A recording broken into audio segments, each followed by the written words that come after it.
इस पर देखो, x x dash, y dash, और ये तुम्हारा मूल बिंदु है। मूल बिंदु का निर्देशांक 0, 0 होता है और ये तुम्हारा वृत्त है, ठीक। और ये वृत्त की त्रिज्या r है। क्या तुम जानते हो कि यदि वृत्त का केंद्र मूल बिंदु हो और वृत्त की त्रिज्या r हो तो वृत्त का समीकरण क्या होता है? x square plus y square is equal to r square, ठीक। अब यहां पर देखो, x डैश और ये y डैश और ये तुम्हारा मूल बिंदु है, ये वृत्त है, ठीक।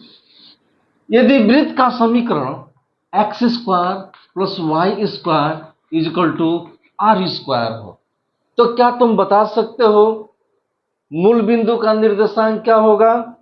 मूल बिंदु का निर्देशांक क्या होगा? 0, 0, और त्रिज्या कितना होगा? r, ठीक।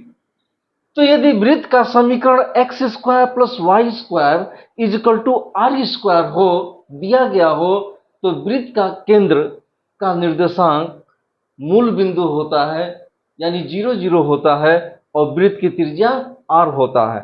और जब वृत्त का केंद्र मूल बिंदु हो और वृत्त की त्रिज्या r हो तो वृत्त का समीकरण ये होता है। अब यहां पर देखो, x डैश, y और ये y डैश, ये तुम्हारा वृत्त है, ठीक, जिसका केंद्र O है। इसका निर्देशांक h, k और त्रिज्या r है। क्या तुम जानते हो कि यदि वृत्त का केंद्र h, k हो और वृत्त की त्रिज्या r हो तो समीकरण क्या होता है? x माइनस h का whole square plus y minus k का whole square is equal to r square होता है।